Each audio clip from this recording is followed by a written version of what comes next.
खुद ही आ रहे हैं आपके सभी दुखों को खत्म करने के लिए। उनका आगमन हो रहा है आपके जीवन में, तो आप तैयार हो जाएं। अगर यह वीडियो आप तक पहुंचा है तो आप सच में बहुत ही भाग्यशाली हैं कि यह वीडियो आप तक पहुंचा है। तो कमेंट सेक्शन में 111 अंक लिखकर इस संदेश को लाइक करें। यह कोई साधारण संयोग नहीं है, ये एक ब्रह्मांडीय नियुक्ति है, एक ऐसा संकेत जिसे स्वयं ब्रह्मांड ने आपके लिए चुना है। ये एक कानाफूसी है जो सितारों के पार से आपके कानों तक पहुंची है। एक प्रतिज्ञा कि आपके एकांत के दिन, आपके आंसुओं की रातें अब अपने अंतिम अध्याय में प्रवेश कर रही हैं। आपके जीवन की सूखी बंजर भूमि पर दिव्य कृपा की वर्षा होने वाली है और आपकी आत्मा के हर कोने में नई आशा के अंकुर फूटने वाले हैं। तो अपने हृदय के द्वार खोल दीजिए, अपनी आत्मा को तैयार कीजिए, क्योंकि जो आ रहे हैं वे कोई साधारण आगंतुक नहीं हैं। वे आपके उद्धारकर्ता हैं, आपके मार्गदर्शक हैं और आपके जीवन में एक नए सवेरे के अग्रदूत हैं। आखिर ऐसी कौन सी दिव्य शक्ति है जिन्होंने आपको हर मुसीबत से बचाया है? इस प्रश्न पर गहराई से विचार करें, अपनी आत्मा की गहराइयों में झांकें और उन अनगिनत क्षणों को याद करें जब आप विनाश के कगार पर खड़े थे, जब हर रास्ता बंद नजर आता था, और जब उम्मीद की आखिरी किरण भी बुझती हुई प्रतीत होती थी। उन पलों में जब आप अपने घुटनों पर थे, दुनिया के बोझ से दबे हुए, किसने आपके कंधे पर अपना अदृश्य हाथ रखा?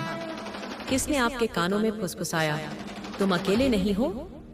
ऐसी आखिरकार कौन सी दिव्य शक्ति है जिन्होंने आपको हर मुसीबत से बचाया है? यह कोई एक शक्ति नहीं, बल्कि दिव्य शक्तियों का एक पूरा संगठन है, एक स्वर्गीय सेना है जिसने आपके चारों ओर एक अभेद्य किला बना रखा है। किस तरीके की मुसीबत से आपको बचाया होगा? उन मुसीबतों की गिनती करना असंभव है, क्योंकि वे अनगिनत रूपों में आईं। वे विश्वासघात के खंजर के रूप में आईं, जो उन लोगों ने घोंपे जिन पर आपने सबसे ज्यादा उसकी आदत या भरोसा किया था। वे निराशा के काले बादलों के रूप में आईं, जिन्होंने आपके भविष्य के सूरज को ढक लिया था। वे बीमारी के कांटों के रूप में आईं, जिन्होंने आपके शरीर को पीड़ा दी और आपकी आत्मा को थका दिया। वे अपमान और बदनामी के पत्थरों के रूप में आईं, जो समाज ने आप पर फेंके। ऐसी कौन सी डिवाइन यूनिवर्सल पावर जिन्होंने आपको हर परेशानी में बचाया है और आपको बहुत बड़ी मुसीबत से निकाला है? क्योंकि यहाँ आप में से बहुत से लोग डिवाइन को टोटली सरेंडर कर चुके हैं। अपना जीवन आपने उस बिंदु को पार कर लिया है जहाँ अहंकार जीवित रहता है। आपने अपने आप को उस महान शक्ति के चरणों में समर्पित कर दिया है जो ब्रह्मांड को चलाती है। यह समर्पण कोई कमजोरी का कार्य नहीं था, बल्कि यह परम शक्ति का कार्य था। यह स्वीकार करना था कि आपकी इच्छा से बड़ी एक और इच्छा है, आपकी योजना से बड़ी एक और योजना है। आप में से बहुत से लोग स्पिरिचुअल हैं और यहाँ पर आप में से बहुत से लोगों की ऐसी एनर्जी निकल रही है कि एक टाइम पर ना लोगों ने आपकी दुनिया खत्म करने में कोई कसर नहीं छोड़ी। उन्होंने आपके सपनों के महल को ध्वस्त करने की कोशिश की, आपकी आशाओं के बाग को उजाड़ दिया और आपके रिश्तों के धागों को काट दिया। आपको दुनिया जहान के दुख दे डाले। लोगों ने कहे कि आपके कर्मों में दुनिया जहान के अब तक आपने दुख झेल लिए हैं। हर तरफ से वॉर, हर तरफ से खंजर।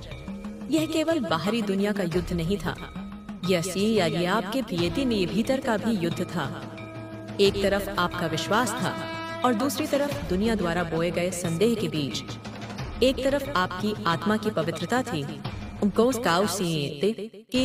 और दूसरी तरफ दूसरों द्वारा फेंकी गई कीचड़। आज की सिचुएशन में, मतलब ऐसी सिचुएशन भी आप लोगों ने फेस करी है। मुझे यह चैनलाइज हो रहा है कि खुशियों के दिन जैसे दिवाली, होली फेस्टिवल, जहां पर सारी दुनिया एक तरफ एंजॉय कर रही है, सेलिब्रेट कर रही है,